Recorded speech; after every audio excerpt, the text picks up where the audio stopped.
Hello everyone, मैं हूं Sushant. Welcome to my channel SK tutors. आज हम करने वाले हैं consumers equilibrium in case of two commodity. ये थर्ड पार्ट है इस चैप्टर की वीडियो का। दो पार्ट में ऑलरेडी बना चुका हूं, आप लोग वो वीडियो देख सकते हैं। अगर नहीं देखी है तो, अगर देख लिए तो अच्छी बात है। इस वीडियो को हम कंटिन्यू करते हैं। तो इस वीडियो में हम सीखने वाले हैं कि कंज्यूमर्स इक्विलिब्रियम अगर वो कंज्यूम करता है दो कमोडिटी तो वो कितनी यूनिट कंज्यूम करके सेटिस्फाई हो जाएगा दोनों कमोडिटीज की। यानी जैसे हम मान के चलते हैं दो कमोडिटीज वो कंज्यूम करेगा, एक एक्स और एक वाई। तो एक्स की कितनी यूनिट्स कंज्यूम करने के बाद वो सेटिस्फेक्शन लेवल अचीव करेगा और वाई की कितनी यूनिट्स कंज्यूम करने के बाद कितनी सेटिस्फेक्शन लेवल अचीव करेगा। देखिए, जो हमने अभी स्टार्ट किया था तो मैंने आप लोगों को बताया था दो अप्रोचेज है, एक कार्डिनल एंड एक ऑर्डिनल।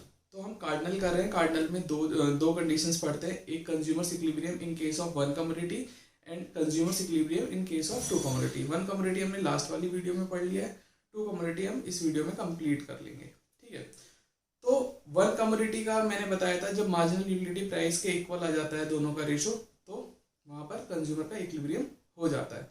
सेम चीज टू कमोडिटीज में, लेकिन बस हमें यहाँ पर क्या देखना है, दोनों कमोडिटीज का रेशो इक्वल आ जाना चाहिए और वो कंज्यूमर इक्विलिब्रियम अचीव कर लेगा। कंज्यूमर इक्विलिब्रियम क्या होता है वो मैंने आपको लास्ट वीडियो में समझा दिया है, डेफिनेशन भी लिखवा दी थी। अब हम टू कमोडिटीज के बारे में पढ़ेंगे और उसमें क्या जरूरी होता है लिखना, मैं वो भी बता देता हूँ। सबसे पहले दो कंडीशंस होती हैं जो कंज्यूमर इक्विलिब्रियम को अटेन करने के लिए जरूरी है कि अगर हमें कंज्यूमर इक्विलिब्रियम अचीव करना है तो उन दोनों कंडीशंस को हमें फुलफिल करना पड़ेगा। तो ये पहले दो कंडीशंस को समझते हैं। सबसे पहले, अगर दो कमोडिटीज कोई कंज्यूमर कंज्यूम करता है तो जो मार्जिनल यूटिलिटी ऑफ प्राइस का रेशो एक्स कमोडिटीज के लिए है और मार्जिनल यूटिलिटी प्राइस के साथ रेशो वाई कमोडिटी के लिए, दोनों का रेशो इक्वल होना चाहिए। यह अभी हम न्यूमेरिकल एग्जांपल के साथ भी डिस्कस कर लेंगे और मैं आपको एक्सप्लेन कर दूंगा अच्छे से। Second point, marginal utility fall होना चाहिए जैसे वो कंजप्शन अपनी बढ़ाता है। तो दोनों कंडीशंस क्लियर है। पहली कंडीशन में दोनों का रेशो इक्वल होना चाहिए और दूसरी कंडीशन में मार्जिनल यूटिलिटी फॉल होनी चाहिए। देखिए, इन्हीं दोनों कंडीशंस को मिला के हमारी डेफिनेशन भी बन जाती है टू कमोडिटीज की।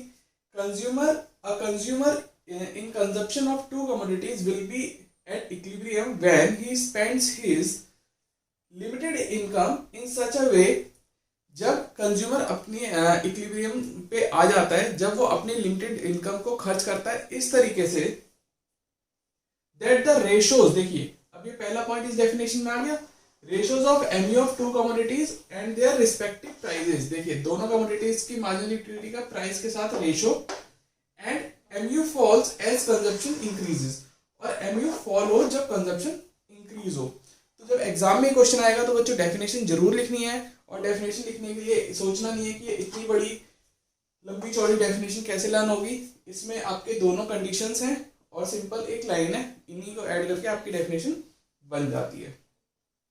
चलिए, अब मैं एक एग्जाम्पल के साथ आप लोगों को समझाने की कोशिश करता हूँ कि consumer equilibrium two commodity case में कहाँ होता है। देखिए, मैंने एक शेड्यूल लिया है कि कोई कंज्यूमर 5 यूनिट्स को कंज्यूम करता है, मान लेते हैं 1 2 3 4 5, और मार्जिनल यूटिलिटी 20 से स्टार्ट करते हैं इसकी। जैसा कि मैंने आप लोगों को समझाया है कि मार्जिनल यूटिलिटी जैसे जैसे हम कंज्यूम करते रहते हैं फॉल होती रहती है। तो 20 से स्टार्ट होने के बाद 14 आ जाएगा, 12 आ जाएगा, 7 आ जाएगा एंड 5 आ जाएगा। फिर इसका हम स्टार्ट कर लेते हैं 16 से। तो 16 से स्टार्ट होकर 12 8 5 3। देखिए, यहां पर हम क्या मान के चलते हैं, कंज्यूमर के पास लिमिटेड इनकम है 5 रुपीज की, और जो दोनों का प्राइस है X commodity and Y commodity का, वो 1-1 रुपए है दोनों का।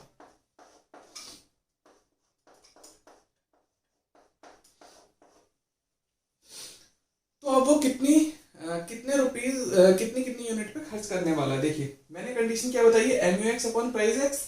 अगर मैं 20 को 1 से डिवाइड करूंगा तो 20 आ जाएगा, 14 को 1 से डिवाइड करूंगा तो 14। यहां अगर मैं MU x upon price x निकालना चाहूं तो सेम यही यूनिट्स आ जाएंगी,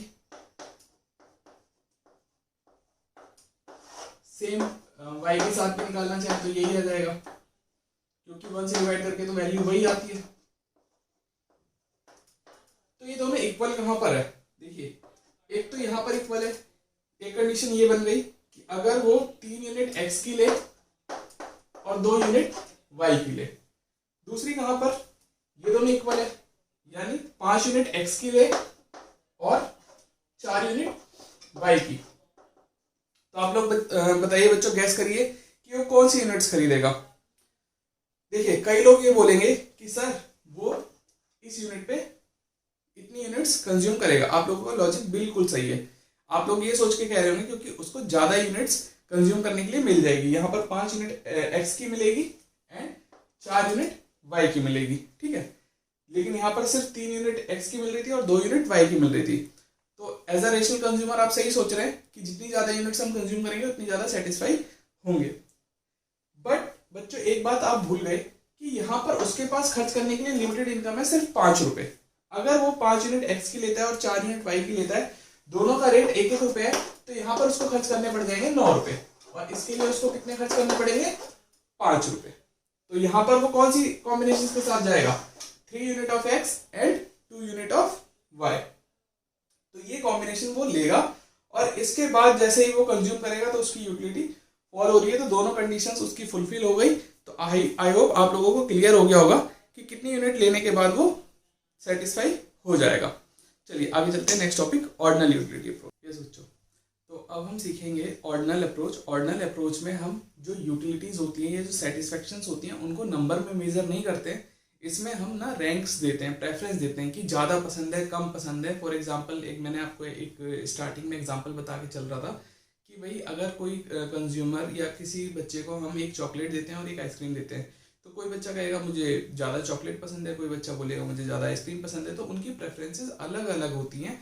इस वजह से जो ये हिक्सियन ने अप्रोच दी थी, उन्होंने कहा था कि सेटिस्फेक्शन को या यूटिलिटी को हम नंबर्स में मेजर नहीं कर सकते, इसलिए ये अप्रोच इन्होंने डेवलप करी जिसमें हम प्रेफरेंसेस को या कम पसंद ज़्यादा पसंद के हिसाब से ये बताते हैं कि कंज्यूमर कितनी यूनिट्स पे या कौन से कॉम्बिनेशन पे जाकर वो मैक्सिमम सेटिस्फाई हो जाएगा। उसको समझने के लिए सबसे पहले हमें समझना पड़ेगा कि इंडिफरेंस कर्व क्या होता है। देखिए इस अप्रोच को जानने के लिए हमें दो चीज़ों की जरूरत पड़ेगी, एक इंडिफरेंस कर्व, एक बजट, ठीक है। इंडिफरेंस कर्व आपको ये बताएगा कि मैं कौन, इसमें ना वन कम्युनिटी केस नहीं है, इसमें दो ही कम्युनिटी हम लेकर चलते हैं, एक कम्युनिटी का कोई सीन नहीं है। देखिए दोनों चीज़ों को समझने के लिए हमें इंडिफरेंस कर्व एंड बजट को समझने के लिए हम ये समझेंगे इंडिफरेंस कर्व क्या होता है। इंडिफरेंस कर्व आपको बताएगा कि कौन कौन से कॉम्बिनेशंस कंज्यूमर को मैक्सिमम सेटिस्फाई कर देते हैं। बजट ये बताएगा कि कौन से कॉम्बिनेशंस उसकी जेब अलाउ करती है कि आप ये कॉम्बिनेशन खरीद सकते हो। क्लियर है?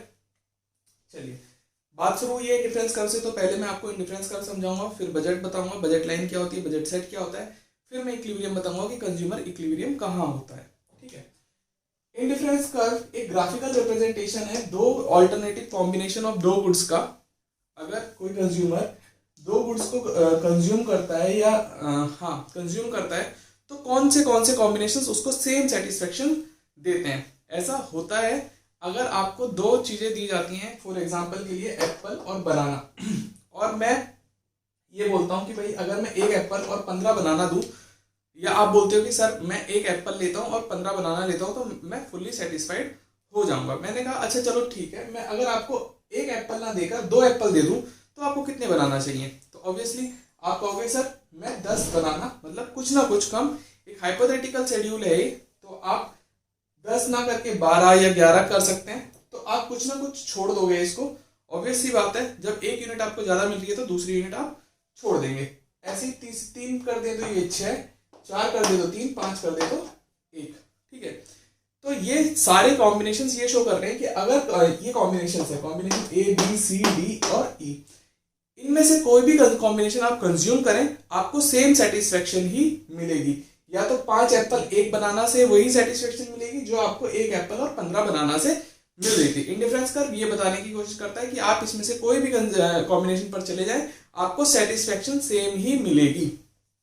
अगर मैं इसको ग्राफ पे रिप्रेजेंट करने की कोशिश करूं, ये मैंने पहले से बना रखा है, फिर भी मैं एक बार आपको कोऑर्डिनेट समझा देता हूं। जैसे 1 और 15 लिया, 1 और 15 यहां पर मैंने पॉइंट प्लॉट कर दिया, फिर 2 और 10 का पॉइंट यहां कहीं आ जाएगा।